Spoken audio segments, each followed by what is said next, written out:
चाहिए। लेकिन अब आते खवातीन हज़रात उस नौजवान और सुपर खिलाड़ी की तरफ जिनका 2010 में डेब्यू हुआ।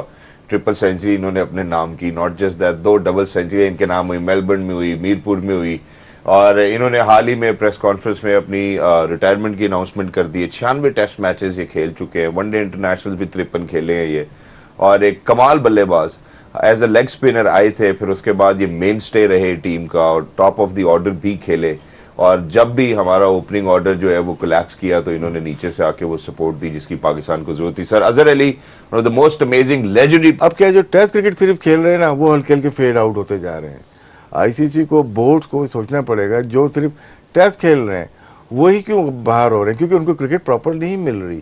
क्रिकेट मिलनी चाहिए, या तो इतनी ज्यादा क्रिकेट हो, ये इंग्लैंड की तरह 15 से 16 टेस्ट मैच खेले 2018 के बाद, उन्होंने 61 टेस्ट मैच खेले, हमने 35 टेस्ट मैच खेले हैं, तो इतना फर्क है। बिल्कुल। तो अजहर अली इस लिहाज से बहुत जबरदस्त रहे कि उन्होंने अपने 12 साल के करियर में 96 या 100 वहां तक पहुंच गए।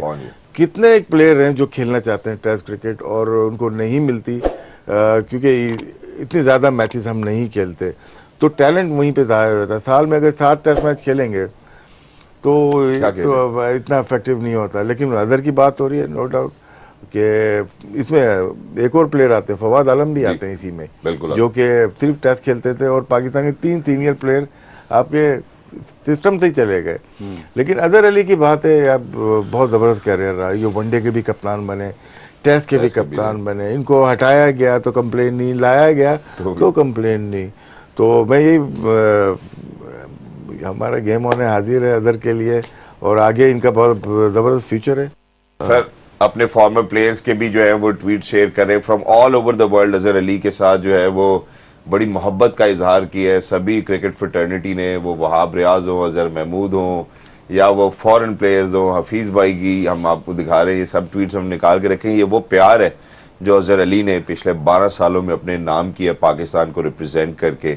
और जब भी बात होगी मेरा ख्याल है अजहर अली की सुनहरे हरूफ में ही होगी, क्योंकि ये चंद ऐसे खिलाड़ी हैं जिन्होंने खवातीनों ज़ात इस तरह की परफॉर्मेंसेस पुटअप की हैं। और मेरा ख्याल है जब हम इनकी टेस्ट की जर्नी की हवाले से बात करते हैं, so we really need to mention के 96 टेस्ट में 7097 रन इन्होंने बनाए हैं, 302 highest with 42.49 average, 41.84 strike rate, 19 सेंचुरियां बनाई हैं, 35 हाफ सेंचुरियां इनकी, 53 ओडीआईज खेले हैं, 1845 रन बनाए, 102 हाईएस्ट है वनडे में, 36.90 की एवरेज है, 74.45 का स्ट्राइक रेट, 300 बनाए हैं और 12 50s बनाई हैं। मेरा ख्याल है अजहर अली की जब भी हम बात करेंगे तो सुनहरे रूप में ही होगी। अकरम भाई, एनीथिंग यू वांट टू से फॉर अजहर अली? अजहर अली के पूरे करियर पे एक तो उसको मुबारकबाद देते हैं, on end of the field very clean personality और ट्रू एम्बेसडर। और स्पेशली जब इन लोगों ने टेक ओवर किया 2010 के बाद, हालात काफ़ी ख़राब थे, तो अजहर अली, असद शफीक, मिसबाउल हक, यूनुस खान, इन सब ने मिलकर ना उस टीम को उठाया। और 97 टेस्ट मैचेस, काफ़ी फिटनेस भी चाहिए, काफ़ी परसवेरेंस भी चाहिए खेलने के लिए, ये बहुत बड़ा नंबर है अल्हम्दुलिल्लाह। तो उसको इस पूरे करियर पे एक तो दिल की गहराइयों से हम मुबारकबाद पेश करते हैं, और वो हमारी क्रिकेट सर्किट में इंशाल्लाह हमेशा रहेंगे इंशाल्लाह। और इस तरह की पर्सनालिटीज़ कम होती हैं, इस तरह की बिल्कुल पर्सनालिटीज कम होती हैं। और बल्कि हम कोशिश करेंगे, राशिद भाई से भी रिक्वेस्ट करेंगे, अपनी टीम से रिक्वेस्ट करेंगे कि जल्द हम उनको यहाँ पर भी लेके आए, उनके साथ थोड़ी गुफ्तगू करें, क्योंकि जब हम उनके टेस्ट रन की बात करते हैं तो खवातीनों साहब हमारी हिस्ट्री में अगर हम जाते हैं तो 4 खिलाड़ियों के पीछे 5वें नंबर पर खड़े हैं, उसमें इंजमाम उल हक, यूनुस खान, मोहम्मद यूसुफ एंड जावेद मियांदाद। तौर पर हमारे बोर्ड को भी खुद को सोचना चाहिए। तो वो जितने भी जो सीनियर मोस्ट प्लेयर्स थे या अच्छे प्लेयर्स थे टेस्ट के, वो इवेंचुअली इस सर्किट से आउट होते जा रहे हैं। तो मेरा ये अकरम भाई से अब सवाल था कि हम शॉर्टर फॉर्मेट से जब लड़के टेस्ट क्रिकेट में ला रहे हैं, वो अल्हम्दुलिल्लाह टेस्ट मैच खेल के अनफॉर्चुनेटली इंजर्ड होते जा रहे हैं। तो अब इसका हम कहां पे बैलेंस स्ट्राइक करेंगे जहां पे हमें पता चलेगा कि यार अब टेस्ट क्रिकेट का प्लेयर जो है वो स्पेशलाइज्ड होगा, उसके बाद शॉर्टर फॉर्मेट से हम लड़के उठा के जो है यहाँ पे टीमें पूरी नहीं करेंगे, क्योंकि ये इस टूर के लिए जो इंग्लैंड का टूर है, मुझे लगता है हमने टीम पूरी की है बस कि भाई ये लड़के खेल लेंगे। ये जब से T20 आई है उसके बाद जितना राजमटाज T20 में है, कलर क्लोथिंग, पैसे भी ज़्यादा आ गए हैं, तो शौक तो एक तरह से कम होना शुरू हो गया टेस्ट मैच क्रिकेट का बच्चों में, स्पेशली सब कॉन्टिनेंट में। अगर देखो, अगर आप इंग्लैंड की बात करो तो वहां पे अभी भी जो चैंपियनशिप काउंटी क्रिकेट है उसकी बड़ी अहमियत है, उसकी बड़ी वेटेज है। और वो लोग अगर टेस्ट मैच नहीं खेल रहे तो 16 फर्स्ट क्लास गेम्स उनको एटलीस्ट मिलती हैं। बिल्कुल।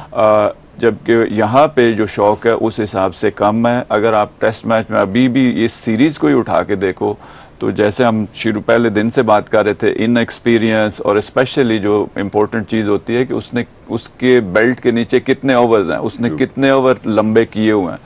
तो ये वो बच्चे थे जिनको हमने टेस्ट मैच खिलाया जो सीधे वर्ल्ड कप या T20 से आ रहे हैं, वो टेस्ट मैच खेले हैं। शौक बढ़ाने के लिए अब कई दफा हमारे लोगों की से भी बात हुई, इंग्लैंड वालों से भी रिक्वेस्ट होती है कि हमें बताएं कि आप क्या करते हैं। तो उनमें जो डिफरेंस नजर आया वो ये था कि जो टेस्ट मैच की फी है वो इंसेंटिव ज्यादा है इनके लिए, और T20 के बिल्कुल मिनिमम है compare to test match cricket.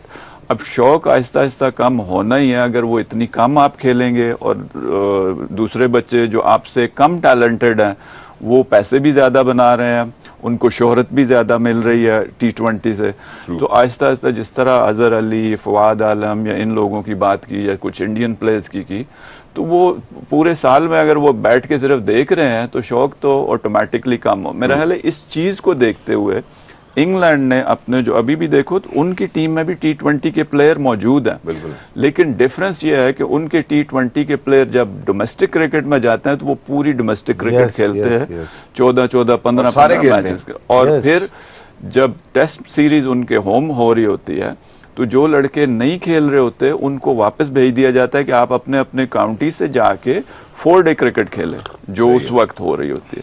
तो यहाँ पे भी इसी तरह का एक कल्चर डेवलप करना पड़ेगा, लोअर लेवल से शुरू करना पड़ेगा हमें, कि एक तो ये शौक कम ना हो और रेड बॉल क्रिकेट को उसको इम्पोर्टेंस देनी पड़ेगी स्कूल में भी। अब आप किसी स्कूल में चले जाएं, या मैं कोई टैलेंट हंट कर रहा हूं या कोई PCB कर रहा है या टूर्नामेंट्स आप देख लो तो क्या होता है जी, T20 हो रहा है, T20 हो रहा है, ठीक है, इट्स मोर कमर्शियल साइड, ठीक है। 4 डे क्रिकेट पे उस तरह तवज्जो नहीं है। स्कूल कॉलेजेस में अगर तो लॉन्ग टर्म प्लानिंग करनी है तो आपको शायद जो पहले कॉलेज या यूनिवर्सिटी की क्रिकेट होती थी वो दोबारा से रिवाइव करें, उसमें 3 डे क्रिकेट कम से कम दोबारा शुरू होनी चाहिए ताकि हम उस तरह के प्लेयर्स प्रोड्यूस करें। इसमें क्या होता है, बोर्ड होता है, क्रिकेट बोर्ड, उसमें काबिल लोग होते हैं, ऑस्ट्रेलिया हो गया, इंग्लैंड हो, नई चीज लेके आने की कोशिश करते हैं। देखिए एवरी लोग इवेंट कराते हैं, टेस्ट सीरीज करवा दी, टीम अनाउंस करा दी, ठीक है, लेकिन जो जीनियस होते हैं ना वो आइडियाज लेके आते हैं, नए आइडियाज। इसमें नए आइडियाज आ सकते हैं कि आप टेस्ट क्रिकेट को कैसे फरोग दोगे इस कंट्री के अंदर, उतनी मुश्किल बात नहीं। अगर आप ऊपर से ही सेंट्रल कॉन्ट्रैक्ट में ही T20 या वाइट बॉल को ज्यादा फोकस दोगे ना तो उस प्लानिंग वहां से शुरू हो जाती है बहुत सारी चीजें। लेकिन हमारे पास 5 दिन है, इसके ऊपर हम मजीद भी बात